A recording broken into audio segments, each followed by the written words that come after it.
আমি গতকালকে ইরান থেকে প্রোগ্রাম করে আসলাম। ইরান থেকে এসেছি। আমি যে দৃশ্য দেখে আসছি, এই দৃশ্য যদি বাংলাদেশের মুসলমানরা দেখতো তাহলে একজনও নামাজ ছাড়তো না। ইরান এমন একটা রাষ্ট্র যারা আমেরিকানায়ও ধরে না, আর আমগো দেশের গোলামরা যায় ওদের পায়ের কাছে পড়ে থাকে। ইরান আয়াতুল্লাহ আল খামিনির এমন দেশ, এমন লিডার যে কিনা ট্রাম্পের চোখে চোখ রেখা কথা বলে, আর আমগো ইনুস রিলোডের গোলাম। সারা পৃথিবীতে ওদের যে অস্ত্র আছে, ইরানের, আমেরিকার পায়জামা নষ্ট হয়ে যায়, ইসরায়েলের পায়জামা নষ্ট হয়ে যায়, নেতানিয়াহু ইরানের ভয়ে প্রস্রাব করে দেয়। এত শক্তিশালী রাষ্ট্র ইরান। 12 দিন ইসরায়েলের সাথে যুদ্ধ হইল না? ইসরায়েল বুঝছে, সারা পৃথিবী বুঝছে যে ইরান কি জিনিস। আরামগো বাংলাদেশ ঘোড়ার ডিম। চাপাবাজি ছাড়া আর কিছুই নাই, রাজনীতির মিথ্যাচার ছাড়া আর কিছুই নাই। এই দেশের রাজনীতিবিদরা যে কত নম্বর প্রতারক আর ভণ্ড, পৃথিবীর কোথাও এত চাপাবাজ রাজনীতি কোথাও নাই।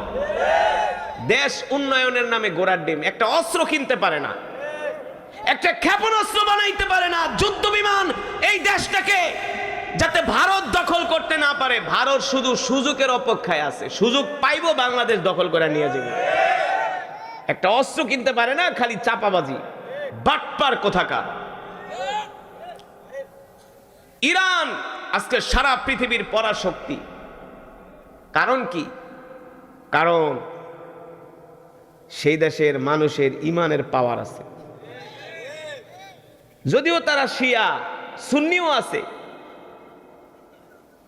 তাদের ইমানের পাওয়ার থাকার একমাত্র কারণ হলো ইরানের ম্যাক্সিমাম মানুষ তারা কোরআন পড়তে জানে। Islamic Republic of Iran, Iran হলো একটা ইসলামী রাষ্ট্র। কি রাষ্ট্র? এই গত 2 সপ্তাহ আগে আমেরিকা এজেন্টরা চাইছিল ইসলামী রাষ্ট্র উঠায় দিবে, বুঝেন নাই?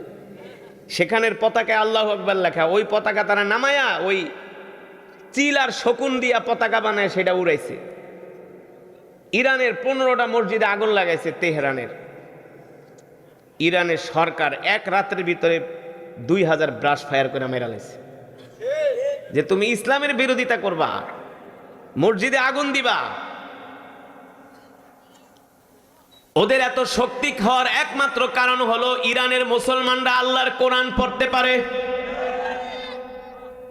দেখবেন অনেক ভিডিওতে তারা কোরআন শুইনা কান্না করে, আয়াতুল্লাহ আলী খোমেনি কোরআন শুইনা কান্না করে।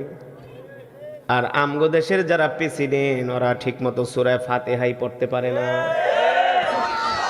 আর ইমানি আওয়াজ দিয়ে পড়ে আলহামদুলিল্লাহ।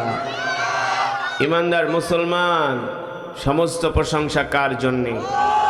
আল্লাহু আকবার।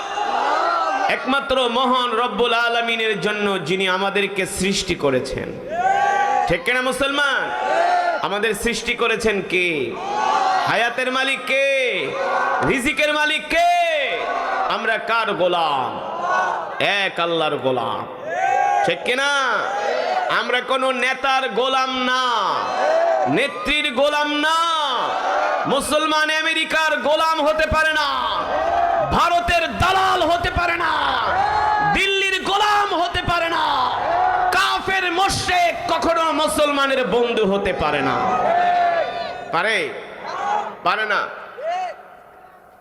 আমরা একমাত্র আল্লাহ তাআলার গোলাম। আল্লাহর গোলামেরা বসে বসে মহান রবের জবানের কালামের তেলাওয়াত শুনেছে। আসমানের নিচে জমিনের উপরে এর চাইতে আর উত্তম জিকির হতে পারে না। মুসলমান বলেন, আল্লাহর কোরআন কেমন লেগেছে? যাকে বলে হার্ট টাচ, হৃদয় ছুঁয়ে যায়। ঠিক না? কত সুন্দর পরিবেশ, কোনো শীতই নাই। শীত আছে? শীত আছে মিয়া? এই দেশের মুসলমান যে কত নাম্বার গরু খাওয়া মুসলমান, এটা অন্য দেশে না গেলে বুঝবেন না। কোনো ঠান্ডা নাই, অথচ এলাকার আশেপাশে যত মুসলমান আছে সব যদি আসে এটা 3 প্যান্ডেলও জায়গা দেওয়া যাবে না, কথা কন। কিন্তু এখানে যদি 10টা মেয়ে আইনা একটা গানের অনুষ্ঠান করত, দেখতেন 10 প্যান্ডেলও জায়গা দেওয়া যেত না, কথা কন। সেই সন্ধ্যা থেকে স্টেজ প্যান্ডেল ভরে যেত। আফসোস, আফসোস মুসলমান, এই দুনিয়ার জমিনে যদি আল্লাহর কালাম এত সুন্দর হয়, জান্নাতে আল্লাহ তাআলা নিজে কোরআনুল কারীমের তেলাওয়াত করে শোনাবে। জান্নাতে পড়বেন আল্লাহ তাআলা, সুবহানাল্লাহ বলবেন না? আল্লাহু আকবার। রব্বে কারীমের সেই দিন জান্নাতে তেলাওয়াত শুনে চোখের পলকে 50,000 বছর কেটে যাবে।